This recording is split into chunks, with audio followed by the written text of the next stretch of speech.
Γεια σας. Στο προηγούμενο βίντεο της mini σειράς είδαμε πώς επιλύουμε τα conflicts στα complex rigs του Moho με τα switch layers. Θα βρείτε το βίντεο σε καρτέλα. Σήμερα θα δούμε μία λύση με χρήση επιπλέον layers. Θα εξετάσουμε λοιπόν τη στροφή που θα κάνει ο αλλοπός και το πώς θα λύσουμε το conflict στο complex rigging όταν μαζί με το σώμα γυρίζουμε και το κεφάλι. Αυτή τη φορά όμως θα ορίσουμε ως κύριο rig αυτό του κεφαλιού. Εδώ λοιπόν είναι το rig με το πρόβλημα. Βλέπετε ότι όταν γυρίζει το κεφάλι και γυρίζει και το σώμα μαζί, κάποια πράγματα μένουν πίσω. Για παράδειγμα εδώ, η παλάμη. Αυτό είναι που θα πρέπει να διορθώσουμε.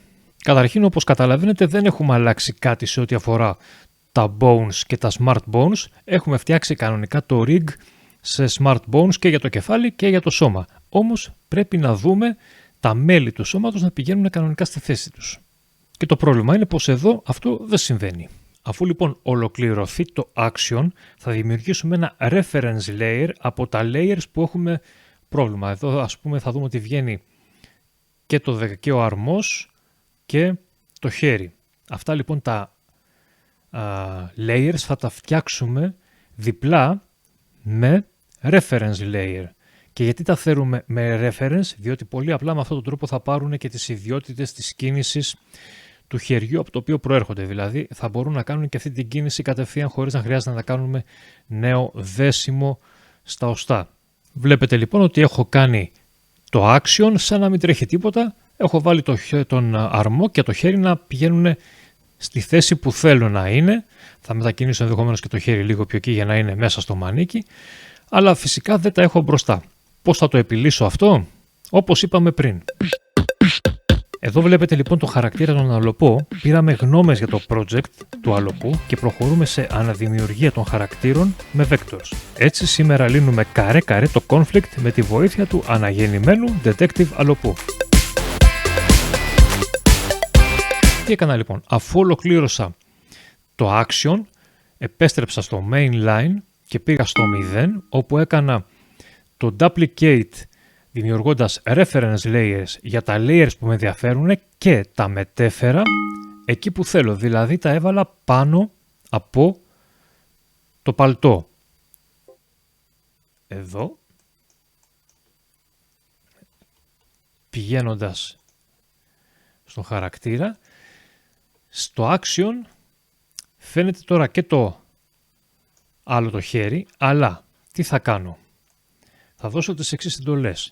Όταν θα ξεκινάει η κίνηση, θα πάω σε αυτό το χέρι που είναι το reference layer, διπλό κλικ, visible, το κάνω αόρατο όπως και το χέρι. Και όταν κρίνω ότι σε κάποιο σημείο, εδώ ας πούμε πρέπει να κάνω μια διόρθωση καταρχήν σε αυτό εδώ το κομμάτι, θα πάει το χέρι εδώ. Επειδή είναι reference layer, αυτή η κίνηση που κάνω εδώ έχει μεταφερθεί και στο reference layer. Μάλλον αυτό είναι το αυθεντικό το χέρι και επειδή το αντίγραφό του είναι reference, εδώ που θέλω και εμφανίζεται, έχει πάρει τις ίδιες ιδιότητες, στην ίδια θέση. Οπότε βλέπετε εδώ, πάμε πάλι πίσω, το arm left εδώ το θέλω αόρατο στο πρώτο καρέ του και σε αυτό το σημείο βγαίνει μπροστά. Με αυτόν τον τρόπο λοιπόν εδώ ξεπεράσαμε το πρόβλημα του complex rigging. Θα επαναλάβω την διαδικασία όσες φορές χρειαστεί για όσα layers χρειάζεται και στο τέλος θα μπορώ να κάνω την κίνηση χωρίς να έχω κάποιο πρόβλημα. Για παράδειγμα εδώ βλέπετε ότι έχω κάνει πλήρως την κίνηση και του κορμού και του κεφαλιού και δεν φαίνεται κάποιο πρόβλημα. Εδώ λοιπόν έτσι με αυτόν τον τρόπο λύνουμε τα conflicts που βλέπουμε στα rigs, τα σύνθετα rigs του Moho.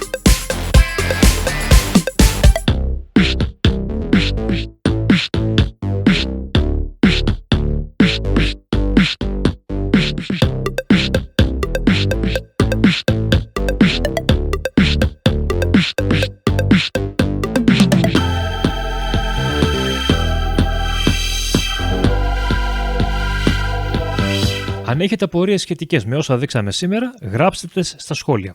Το τελευταίο βίντεο αυτής της μίνι σειράς θα ανέβει στις 20 Δεκεμβρίου για όσους θέλουν να δουν τον τρίτο τρόπο επίλυσης των conflicts.